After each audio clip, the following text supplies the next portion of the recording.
Good morning বন্ধুরা।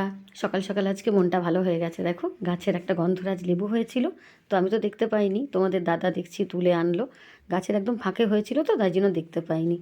তো ভালোই হলো, আজকে একটু লেবু দিয়ে ডাল দিয়ে ভাত খাওয়া হবে। আর এটা হচ্ছে পুরী থেকে আনা একটা কী বলবো এটাকে, কুনকে, ওই কিছু তোলার জন্য চাল হোক মুড়ি হোক, তো আমি মাঝে মাঝে এটা মুড়ির কৌটোতে রাখি। আজকে ভাবলাম বের করে তোমাদের সঙ্গে একটু শেয়ার করি। কী সুন্দর দেখতে না, পুরীতে এগুলো পাওয়া যায়। আর আজকে বানাবো মূলো ছেচকি বানাবো, এই যে মূলো বার করে রেখেছি, আটা মেখে রেখেছি, এখন রুটি বানাবো জলখাবারে। আর কালকে একটু ফুলকপি আলু দিয়ে ওই যে মাছের ঝোল করেছিলাম, তো সেই ফুলকপি আলুটা রয়ে গেছে, একটু আলাদা করে রেখেছিলাম রুটি দিয়ে খাবো বলে, তো আজকে ওটা খাবো।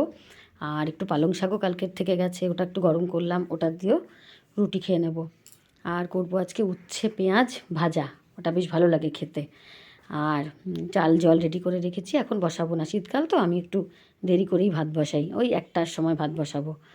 আর রুটি খাওয়ার পর একটু চা করব। চা তো হয়েই আছে, দুধ চা সকালে করেছিলাম, তো ওটা একটু গরম করে খাবো। তো এই হলো ব্যাপার। তোমাদেরকে কী কী কী টিফিন খাচ্ছ বা দুপুরবেলায় লাঞ্চে কী খাবে সব আমাকে জানাবে কমেন্টে। আর এই যে দুধের হাঁড়ি রেখে দিয়েছি, এটা দুধটা গরম করতে হবে, এখনও হয়নি। সকাল সকাল আসলে শীতকালে না এতটা এনার্জি পাওয়া যায় না, মানে ভীষণ যে কোনো কাজ করতেই ভীষণ কষ্ট হয়। তো এই যে একটা নেমন্তন্ন এসেছে আমাদের, সেটা কিন্তু আনফর্চুনেটলি আমার আর আমার মেয়ের যাওয়া হবে না, আমার কর্তামশাই যাবে।